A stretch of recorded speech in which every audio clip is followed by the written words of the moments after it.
Hello বন্ধুরা, আমি চলে এসেছি একটা মেকআপ টিউটোরিয়াল নিয়ে তোমাদের কাছে। আমি শম্পা আজকে যেহেতু চৈত্র সেল মার্কেটে বেরোতে হবে, তো একটা ক্লিনজিং করে নিচ্ছি লোটাসের ক্লিনজার দিয়ে। তোমরা দেখতেই পাচ্ছ আমি এখানে একটা ক্লিনজিং করছি।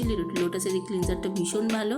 তো আমি তাড়াহুড়োর মধ্যে মেকআপ করবো, তো বেশি আমি মেকআপ করবো না, কারণ যেহেতু গরমের মধ্যে এত পলিউশনের মধ্যে যেতে হবে, ভীষণ ঘাম হবে। আর চৈত্র সেল মানে বুঝতেই পারছো ভীষণ ভিড় হয়।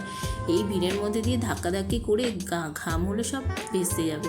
তো একটা প্লামের আমি টোনার লাগিয়ে নিলাম। টোনার লাগানোর পর একটু যেহেতু টাইম দিতে হয় এটাকে টানার জন্য, তারপরে আমি লাগিয়ে নিলাম কালার বারের এই স্ট্রোক ক্রিমটা অসাধারণ, ভীষণ ভালো একটা স্ট্রোক ক্রিম। তার সাথে আমি একটু ময়শ্চারাইজার নিয়েছি, সেটা দেখানো সম্ভব হয়নি। তারপরে আমি স্ট্রোক ক্রিমটা ড্যাব করে সব জায়গায় নিয়ে ভালো করে মাখু করে নিলাম। তারপরে আমি দিয়ে দিলাম বিএসির একটা ফাউন্ডেশনটা ভীষণ ভালো। ম্যাকের পরে যদি কিছু ভালো লেগে থাকে তাহলে বিএসির এই ফাউন্ডেশনটা আমার ভীষণ ভালো লাগে। তো আমি চটজলদি আমার যেখানে ব্ল্যাক স্পট আছে আমি তাড়াতাড়ি করে এগুলোকে কাভার আপ করে দিলাম, একটু কম্প্যাক্ট লাগিয়ে নিলাম ভীষণ হালকাভাবে।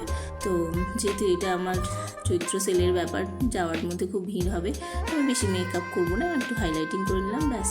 লুকটা কেমন লাগছে দেখে আমাকে অবশ্যই বলে, জানি অনেকে খারাপ বলবে আবার অনেকে ভালোও বলবে। লিপস্টিকটা আমার দেওয়াই ছিল, আর একটু হালকা করে আমি দিয়ে নিলাম। তারপরে আমি চুলটা খুলে দিয়েছি। দেখো ন্যাচারাল একটা লুক লাগছে কি না। আমি কোনো মাস্কারা কোনো আইলাইনার কিছুই আমি দিইনি।